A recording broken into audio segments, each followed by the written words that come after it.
Well, DJ Switch is now in hiding, but is bravely joining us to speak about what happened that night and what has happened since. And we thank you for doing that. The videos that you posted have made you a target, and there are claims that the Nigerian Army has been trailing you, threatening your life and forcing you to flee the country. The Army has denied those claims, saying, and I quote, "There are bigger fish to fry," end quote. Tell us what you saw that night and what is going on now.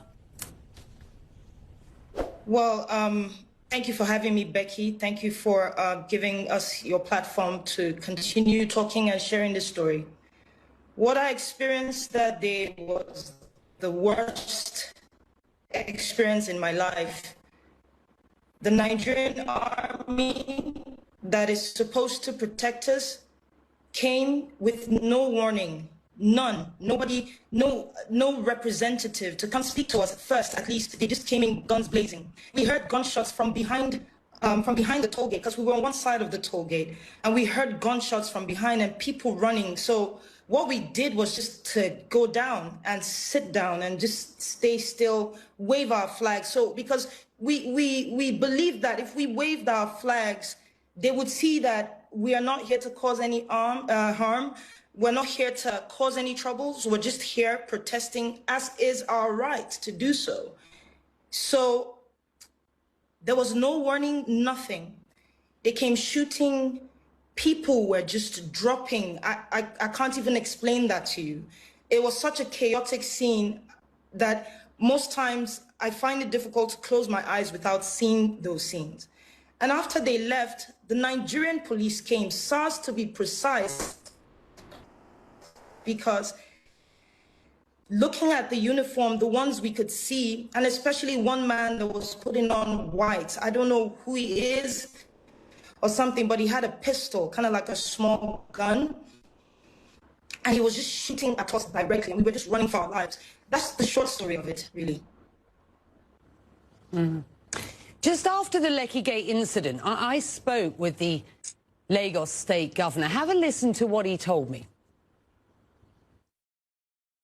Becky, I genuinely believe there will be change for two reasons. One, you know, what has happened, especially in Lagos, is extremely unimaginable. That's number one. Number two, it was a clarion call, you know, for all of us in government, you know, especially, you know, understanding and realizing, you know, what the youth, what they truly want us to be doing, you know. So it hit all of us like a thunderbolt, and it was just, you know, a wake-up call. Your response to what you just heard there?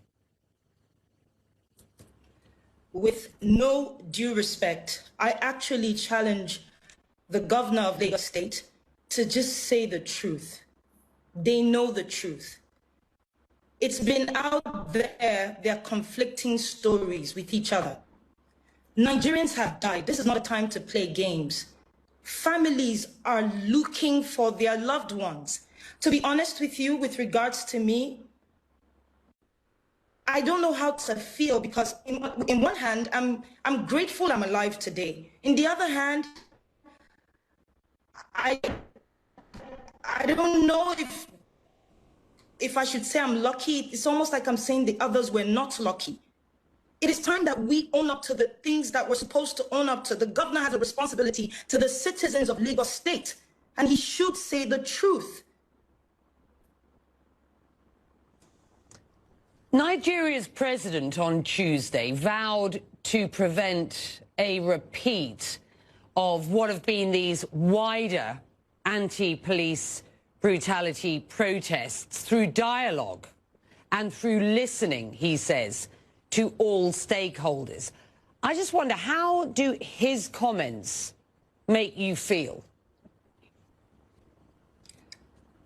To be honest, Becky, at this point, I do not hold what the president of the Federal Republic of Nigeria says to any, I can't hold it to heart. Nigeria is a dictatorship with a democratic face. And I think that is primarily to please the international communities. It is our right to protest anything that we see and change that we demand. The Nigerian government has used force from the beginning, starting with trying to infiltrate a peaceful protest with thugs. That didn't work out. And then they've moved to bringing the military in. So the same government that says that they had banned SARS, and this is going for 4 to 5 years now, they keep banning the same SARS, is saying that he wants to have a dialogue. The president hasn't even come out once to address the shooting at the toll gate. So no, Becky, I do not take his word to heart. We need action, we need change, and most importantly, we need accountability. You've said about this whole experience, and I quote here, "It is cause for what I believe is just. It is shock at the response of my government towards the people it is sworn to protect. It is courage to speak up no matter what. And for me, the will to see justice, accountability and a change in Nigeria, no matter how much is offered to me or threats to me." Do you believe that change will come? And how long do you think you will need to stay in hiding for? To be honest, I will start with the fact that the will is there. This generation, as we like to call ourselves, we call ourselves Sorosoke. That means speak up. Unlike the past, where they've oppressed our parents, they've misinformed our parents, because we didn't have social media back then. They owned the media houses, they owned the newspapers. But this is a different generation. And that goes to the end where I said that I believe strongly that Nigeria will change. It's not a sprint, it's a marathon. And now the Nigerian people, especially this generation, they are speaking up.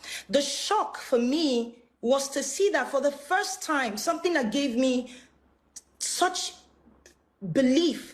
I never thought I would see Nigerians come together with the same voice and speak in one voice, demanding change, demanding an end to police brutality. I never thought that our government, first time they're seeing this, would respond in the action with which they did. Seizing the passport of Mo, for example, arresting Eroms, chasing people out of town and literally out of the country. I believe that the fact that I have been given a second chance at this life, I don't know what will happen to me. I don't know what will happen to my career. All my bookings, everything is gone. I don't know. But what I do know is this. The fact that I have this chance, I will use this opportunity to tell the story. No matter the length, no matter the breadth, I would use the opportunity to tell the story. My hope is to go back home. I don't want to run anywhere. People think that I have sought some sort of asylum. That is not a fact. But you can't chase down everything. Those things are not important. I want to be able to go home, but I want to make sure that I've gotten my story out and the story of other witnesses out under oath. And then when I'm done, I go home. If they want to pick me up at that point, there's nothing to try and silence me for anymore. So if they still want to pick me up, no problem.